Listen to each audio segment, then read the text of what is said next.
I guess.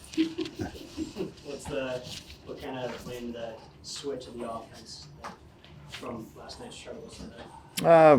Well, I mean, kind of after the media yesterday, I went and looked back at that kid yesterday, and he's pretty dang good. I don't want to take any credit away from him. He's pretty good. So, but on the same token, I didn't think our guys were focused in on what we could have done a better job against him, and I think we were rolling over today. We were a lot more focused in on what we were trying to do.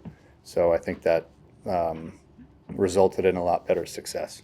Matt Cornelius has been getting some big outs here early on in the season. What kind of role do you see him having in the bullpen as the season progresses? Very big. That's a kid that just has waited his turn, and once he's gotten it, he's made the most of every opportunity or of his opportunities that he's had, and big situations that he's come in, and game's still in limbo, and he just kind of goes out there and does his job. So excited for him. It's again, one of those things. You work ahead in the count, throw strikes, change speeds in the zone, and you can be effective. So he's been doing great. His development has been kind of unexpected to you coming from preseason. What has he, I guess, changed in his 2 outings, the regular season that he might not have seen in the preseason? Or done better, I guess. I mean, the moment hasn't been too big for him.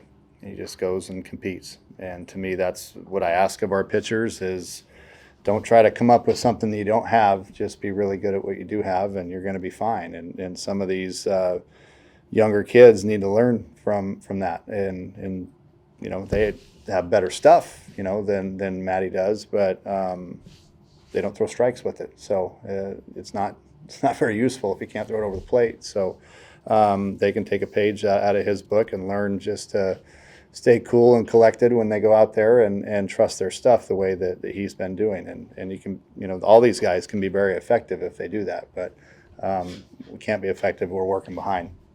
To go off of that, Coach, you mentioned being able to remain collected. Burns had a home run go off on the first batter, yet he remained collected, and he ended the night on 8 strikeouts at 7 in his first outing. Could you talk about a little bit about his mentality and how he kind of overcame that and how he developed throughout the mound tonight?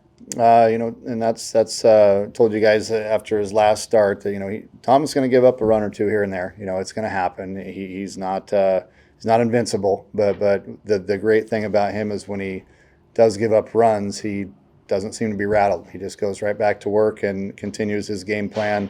And he's a very smart kid where he kind of sensed that they were, on his fastball, and so he started pitching backwards kind of on his own tonight. And the great thing about him is he's able to drop his breaking stuff in for strikes, work ahead off of that, and pitch backwards when he needs to and still be effective. And he's still got 95 in the tank when he needs it, but was throwing those guys backwards and tying them into knots. So Tommy's, again, I've said it before, that's why he's on Friday night for us. One of the first things Thomas said in the presser wasn't his best night.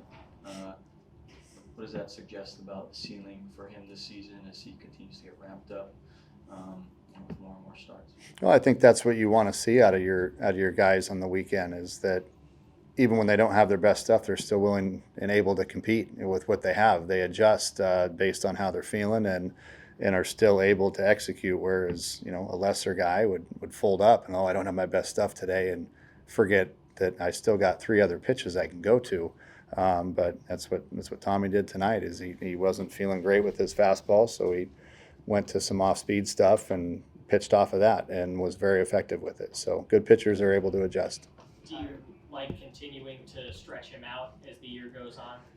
Absolutely. I mean, we're going to need to. I think with all of our starters, I think we went 75 last outing. Today the magic number was 90. I think he finished with 91 today, so that's right where we wanted him. I didn't want to leave him out there any longer than that. The next start, if we need to, we'll stretch him out over up to 100 maybe if we have to.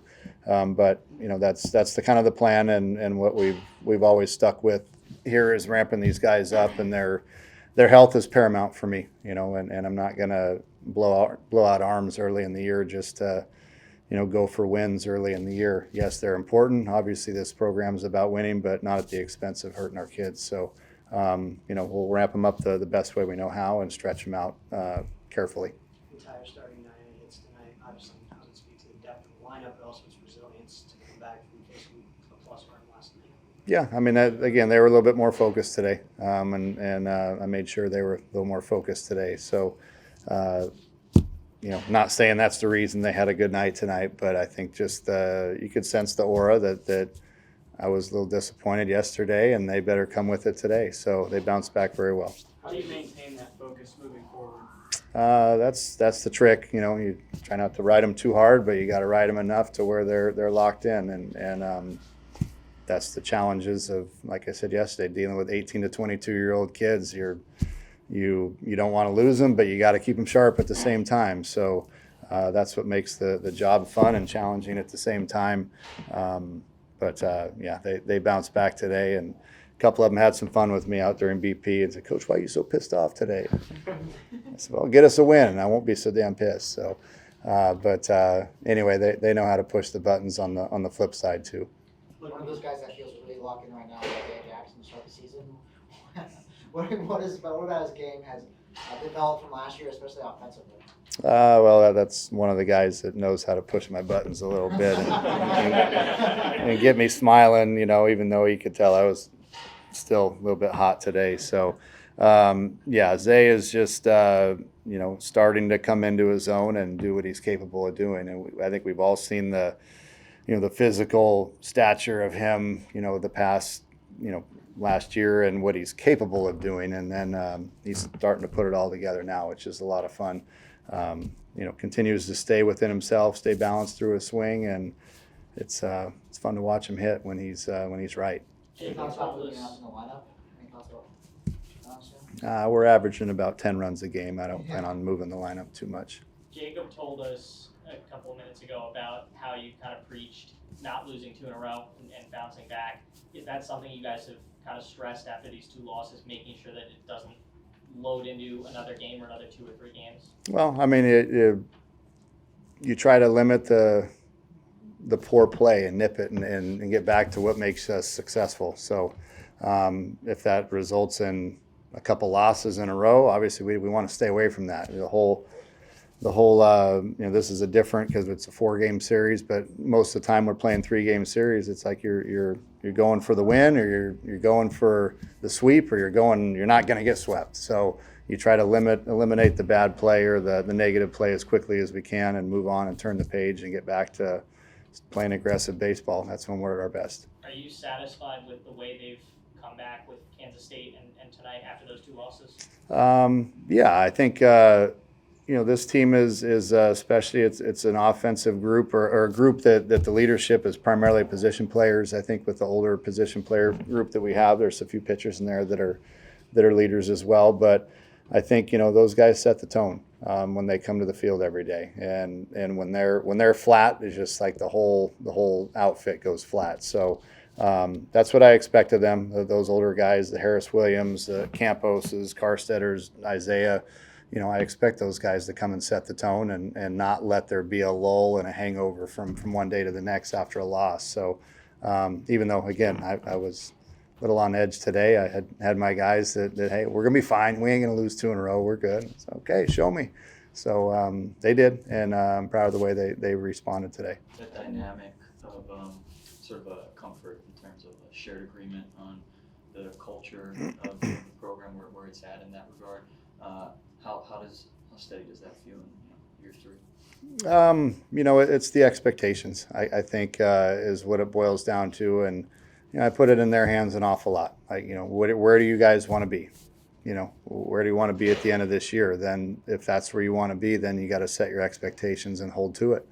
You can't waver on it, and sometimes that's not easy. You got to be tough on them, and they have to be tough on each other and hold each other accountable. So the fact that they're doing that and their expectations are to bounce back after a loss and not let this snowball is, it's pleasing to the ears, but it's easy to say, tough to do. So, but they're responding well so far. How does an experienced guy like Harris Williams, who has 4 hits tonight, just that experience be able to set off the top of your lineup and kind of set the professionals? His overall game just so dynamic that he can do so many things, and he's the spark plug of the whole lineup. So when he goes, we kind of go, which is great. And having that, senior, at the top of your lineup that knows how to hit, that knows how to, take one day from the next, and flush yesterday and turn the page and come back today and set the tone again today. You just it's exactly what you want in a leadoff hitter.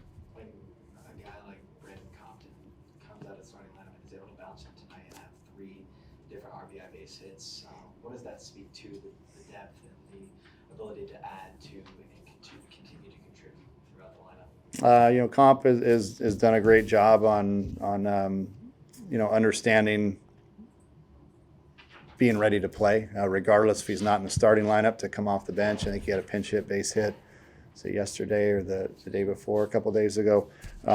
So he understands that, hey, man, you're in the lineup. You may not be starting the game, today, but as soon as they bring the right-hander in, you're coming in, that type of thing. But he's ready. He's ready for his opportunity, and it's shown.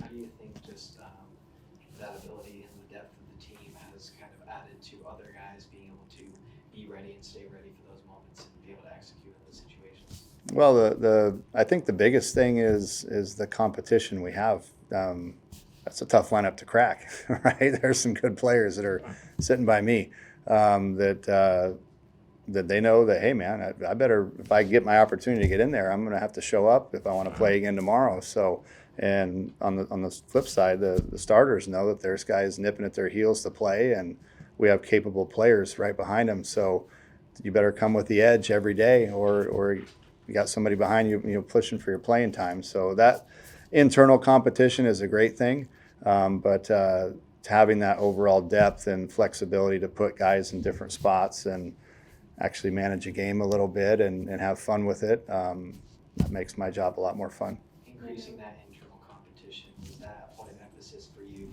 this offseason to be able to add to the roster to elevate the program as a whole? Yeah, absolutely. I think that's the goal, is you try to pile on as many impact players as you can, and if you have good problems like this, then it's a lot better than the alternative of not having enough guys, where we've been thin the past couple of years. So guys that are capable and understanding that some of these guys, the older guys, the Eamon Lances, Mario DeMera, Mendoza. I was thinking about Ethan Mendoza, but those guys understand their role, right? They're older guys. They're in here for a reason. They're not only expected to contribute, but they're also teaching these young freshmen and these younger guys how to do things the right way, and the work ethic that it takes, that type of stuff. So the egos are checked at the door, which is what I'm most proud about, I guess, with some of these guys, because I know they want to play.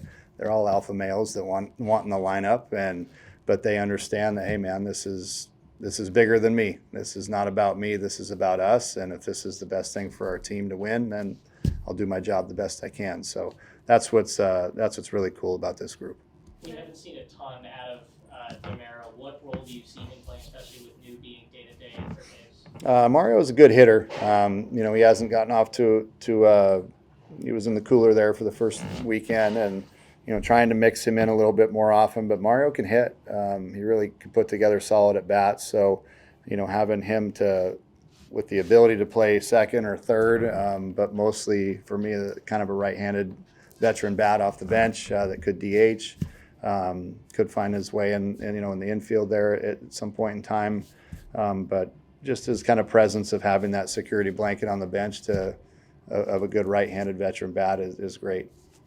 I know we joked about pushing buttons, but how important is that dynamic that you have with the players? And of course, there is time when it's just business, but also you can have that fun and kind of lightheartedness. I think it's not. Some may argue, but it's not my personality to be bitter all the time. There might be some that argue that, but it's my personality. I'm competitive. I want to win. I don't like losing. Who does really, I guess, but I seem to have it affect me more than most. I hate losing. But these guys know that. They understand it, and they know that I'm also can have a good time with these guys too, because this is a long season. This is their college experience. I'm not out to be a drill sergeant every day and make it miserable for them. We got to have fun too. And there's a fine line on being able to do both and having the pulse of the clubhouse to know when to throttle down and when to have a good time too. We've heard the music from the clubhouse. Do they let you get a say in what gets played? No. No, and I don't want to say. They probably would.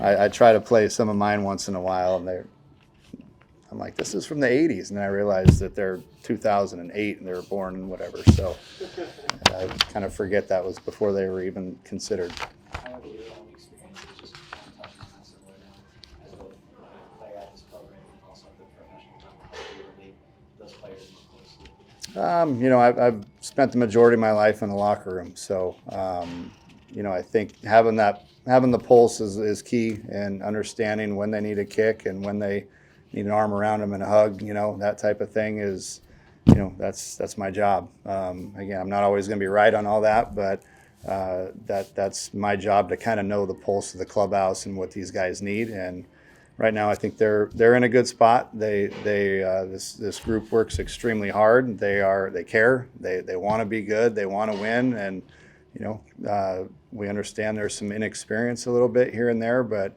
we need those guys to be successful. So, having that mix in there is just it's a good dynamic. It's a good group. Looking ahead a little bit, what about Thomas's performance tonight suggests that he's going to be ready to go up against top 10 lineup next season? I think he's the best guy we got, so that's who we're going with. Again, that's why we think the complete package is, again, why we chose to throw him on Friday nights. And he's not going to be able to do it by himself. We're gonna need to play defense behind him, and we're going to have to show up with the bats and support him, and we're going to need some guys out of the bullpen to step up when needed. So, but Thomas will be just fine. I'm not worried about him.